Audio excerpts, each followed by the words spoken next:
नमस्कार, आप देख रहे हैं न्यूज 69 चैनल और मैं हूं आपके साथ अंकिता। चलिए रुक करते हैं खबरों की ओर।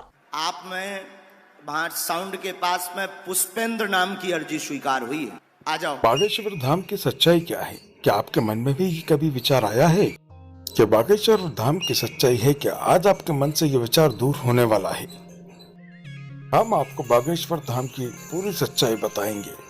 बागेश्वर धाम में होने वाले चमत्कारों का पूरा सच आपके सामने रखेंगे। बागेश्वर धाम के चर्चे पूरे देश में कैसे हुए और क्या खासियत है बागेश्वर धाम के मंदिर की, आज हम पूरे सच से आपको रूबरू कराएंगे, जिससे आपको भी पता चल जाएगा आखिर क्या है बागेश्वर धाम की सच्चाई।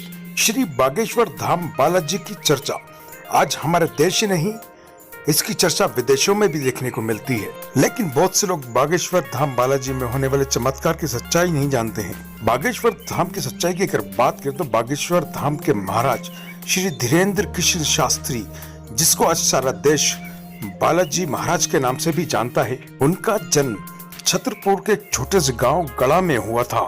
उनका जन्म एक गरीब ब्राह्मण परिवार में हुआ था। क्या आप जानते हैं आज धीरेन्द्र श्री कृष्ण शास्त्री जी को एक महान विद्वान और गुरु के रूप में जाना जाता है। इसके पीछे की सच्चाई क्या है तो चलिए हम आपको बताते हैं। बागेश्वर धाम के महाराज श्री धीरेन्द्र कृष्ण शास्त्री जी भगवान शिव के अवतार हनुमान जी के परम भक्त हैं। उन्होंने 12 साल की छोटी उम्र से ही श्री बालाजी की सेवा शुरू कर दी थी। उनकी उसी तपस्या का भाव है जो आज किसी भी व्यक्ति के कष्ट को बिना बताए ही अपने पर्चे में लिख देते हैं। वो यहाँ तक बता देते हैं कि आप इस वक्त क्या सोच रहे हैं। उनका लिखा एक एक शब्द 100% सही होता है। आज तक कोई भी उन्हें झूठा साबित नहीं कर पाया। आपने बागेश्वर धाम में अर्जी लगाने के बारे में तो जरूर सुना ही हो, लेकिन क्या आप जानते हैं जिस किसी व्यक्ति की अर्जी को श्री बालाजी सरकार स्वीकार कर लेते हैं, उस व्यक्ति को या उसके परिवार के व्यक्तियों को लगातार 2 दिन सपनों में बंदर दिखाई देते हैं। सपने में बंदर दिखाई देने वाली बात बिल्कुल सही है। जिसकी भी अर्जी स्वीकार हुई है उसको सपने में बंदर अवश्य दिखे हैं। बड़े बड़े न्यूज चैनल वाले बागेश्वर धाम महाराज और उनके दरबार की दिव्य शक्तियों के बारे में जानने ही पहुंचे, लेकिन बागेश्वर बालाजी महाराज की कृपा से बागेश्वर महाराज ने खुद मीडिया वालों की ही पोल खोल दी और मीडिया वाले अंत में नतमस्तक होकर बागेश्वर बालाजी के पास से लौट आए और साथ ही उनका आशीर्वाद भी प्राप्त किया। बागेश्वर महाराज जी ने बालाजी सरकार की कृपा से हजारों भक्तों का उद्धार किया है और वर्तमान में बालाजी सरकार विदेशों की यात्रा कर रहे हैं। बागेश्वर महाराज बालाजी सरकार की महिमा अपरंपार है। वैसे तो बालाजी सरकार की ऐसी कृपा है, जो भी बागेश्वर धाम जाता है कभी खाली हाथ नहीं लौटता है। बागेश्वर महाराज जी हमेशा उसकी झोली भरते आए हैं और भरते रहेंगे।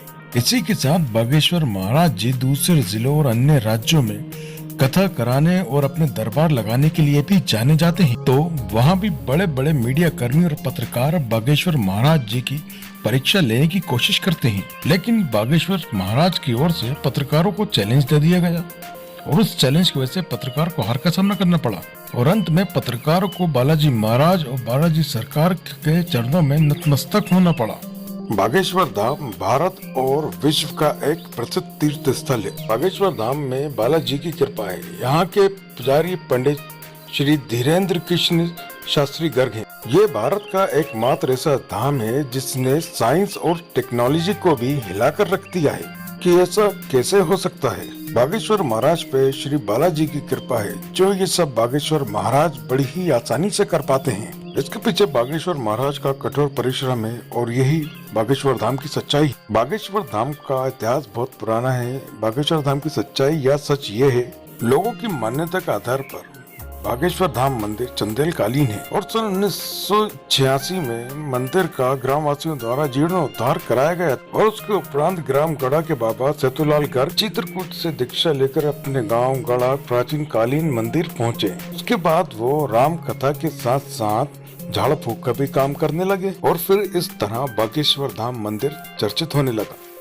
पर कई बार विशाल भंडारे के भी आयोजन किए गए, जिससे बागेश्वर धाम की लोकप्रियता और बढ़ती चली गई। बागेश्वर धाम श्री धीरेन्द्र कृष्ण शास्त्री का जन्म 1996 4 जुलाई गढ़ा मध्य प्रदेश में हुआ। लोग इन्हें बागेश्वर धाम महाराज तथा चमत्कारी बाबा के नाम से भी जानते हैं।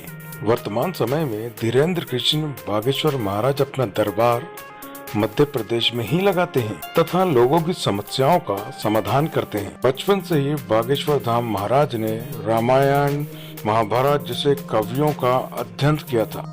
इसके बाद इन्होंने वृंदावन में जाकर पढ़ाई करने की कोशिश की, मगर गरीबी के चलते वे वृंदावन में अपनी आगे की पढ़ाई पूरी नहीं कर सके। तो इन्होंने बागेश्वर धाम में स्थित हनुमान जी के मंदिर में ध्यान लगाना शुरू कर दिया। इसके अलावा ये दिव्य दरबार में हर मंगलवार को अर्जी लगाते हैं और लोगों की समस्याओं का निवारण करते हैं। और लोग यहाँ अर्जी लगाने से पहले टोकन प्राप्त कर नारियल खरीदते हैं और उसे लाल कपड़े में लपेटकर अपनी मनोकामना अनुसार मंदिर की 21 बार परिक्रमा करते हैं।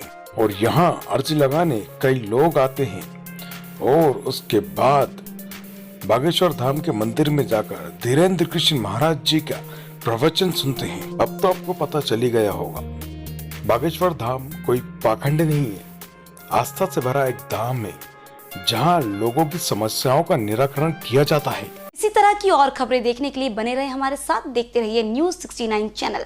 जब तक के लिए धन्यवाद।